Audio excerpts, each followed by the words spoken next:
Let's read this question. So this question says a uniform pressure P is exerted on all sides of a solid cube. It is heated through delta T degree in order to bring its volume back to the value it had okay before the application of pressure then all right।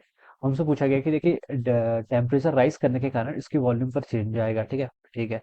तो वे बोल रहे हैं कि उस जो नई value आ गई है, ठीक है, उसको हमें फिर से ओरिजिनल वैल्यू लाने के लिए जो before starting application of pressure थी वो कैलकुलेट करने के लिए आपको डेल्टा टी यानी कि चेंज इन टेम्परेचर कितना देना पड़ेगा ये आपको बताना है। ठीक है, it is heated through delta T degree in order to bring its volume back to the value it had before the application of the pressure। All right, then हमें यहाँ पर कैलकुलेट करके बताना है कि डेल्टा टी यानी कि temperature का चेंज यहाँ पर कैलकुलेट करके बताना है।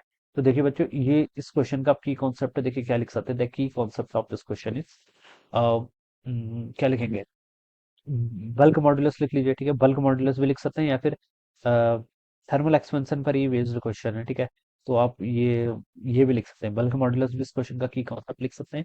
और दूसरा वॉल्यूम एक्सपेंशन लिख लीजिए। ठीक है, वॉल्यूम एक्सपेंशन। ठीक है, दोनों इस क्वेश्चन के आपके की कॉन्सेप्ट हो जाएंगे। ठीक है, तो बच्चों देखिए वॉल्यूम एक्सपेंशन होता है क्या, देखिए चेंज इन टेम्परेचर के कारण आपका वॉल्यूम वॉल्यूम में देखिए चेंज होता है। वी इज इक्वल टू आप ऐसे लिखते हैं V naught times of one plus, ठीक है, गामा डेल्टा टी के इक्वल। ठीक है, ये आपका आता है। ठीक है, वी नॉट के आपके वी नॉट आपकी वॉल्यूम है at T is equal to zero पर बोल सकते हैं। डेल्टा टी आपका राइज इन टेम्परेचर है। वी आपकी है वॉल्यूम। ठीक है, जब आपका चेंज टेम्परेचर चेंज हो जाएगा, ठीक है, डेल्टा टी से तब जो वॉल्यूम होगी वो आपकी वी हो जाएगी। ठीक है, यहाँ पर आपका एक गामा गामा के बता रहा है this is the coefficient of volumetric expansion. ठीक है, इसकी वैल्यू 3 टाइम्स अल्फा के इक्वल होती है, या फिर सिंपली अभी आप इसको गामा रिप्रेजेंट करेंगे। आपको चेंज बताना है ना, यहाँ पर बोला गया देखिए uniform pressure P is exerted on all sides of a solid cube. Solid cube पर आपका पी प्रेशर लग रहा है। It is heated through delta T in order to bring its volume back to the value it had before the application of process. All right बच्चों, देखिए bulk modulus का term में define करना। बल्क मॉडुलस कैसे define करते हैं, bulk modulus होता है आपका फोर्स पर यूनिट एरिया यानी कि pressure divided by change in volume divided by the original volume. ठीक है, और माइनस का साइन यहाँ पर और आता है, क्यों आता है, देखिए क्योंकि यहाँ पर वॉल्यूम डिक्रीज हो रही है। ठीक है, डेल्टा भी आपका नेगेटिव आएगा, और नेगेटिव आपस में मल्टीप्लाई होकर क्या हो जाएंगे, पॉजिटिव हो जाएंगे। ठीक है, बल्क मॉडुलस तो आपका पॉजिटिव होना चाहिए ना, तो इस होल टर्म को पॉजिटिव करने के लिए यहाँ पर नेगेटिव साइन को मैं कंसिडर करता हूँ।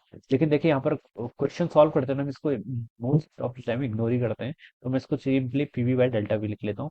ये आपका यहाँ पर हो जाएगा। ठीक है, this is our bulk modulus. ये क्या हो जाएगा आपका बल्क मॉडुलस को आप यहाँ पर से ऐसे लिख सकते हैं। अब बच्चों देखिए v इजिकल टू, देखिए मैं इसको एक्सपेंड कर दो वी नॉट प्लस यहाँ पर हो जाएगा V naught times gamma delta T के इक्वल। ठीक है, अब यहाँ से v माइनस वी नॉट अगर मैं करूंगा तो यही तो वॉल्यूम का चेंज है, तो ये डेल्टा v हो जाएगा।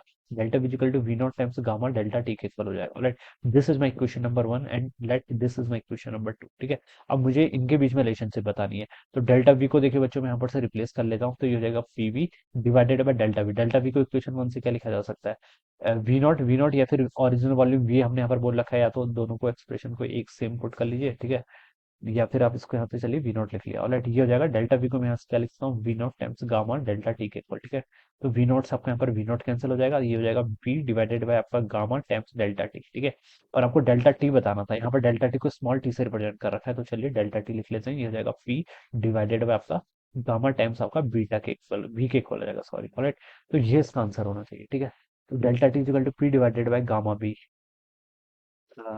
वाई। ओके, ये गामा ही है बेसिकली। ठीक है, वाई से वाई नहीं गामा है। ठीक है, इसको मैंने आपको डिफाइन कर दिया कि आपका कोएफिशिएंट ऑफ वॉल्यूमेट्रिक एक्सपेंशन है। ठीक है, जो वाई यहाँ पर रिप्रेजेंट कर रखा है, ये रिप्रेजेंटेशन बेसिकली गामा का ही होता है। ठीक है, तो इसका जो एक्सपेंशन होगा, एक्सप्रेशन होगा फाइनली वो ए एक्सप्रेशन आएगा। ठीक है, A will be the right answer, P divided by beta times gamma. और हाँ, ये ट्रू है। ठीक है, तो आप क्या लिख सकते हैं बच्चों, देखिए option A would be the correct answer of this question. Okay, so this is how we will solve this problem. So I hope you, बस यहाँ पर ये समझना है कि जो वाई जैसा टर्म यहाँ पर रिप्रेजेंट कर रही है, this is the coefficient of volumetric expansion. So I hope you all understood this concept. All the best and thank you so much.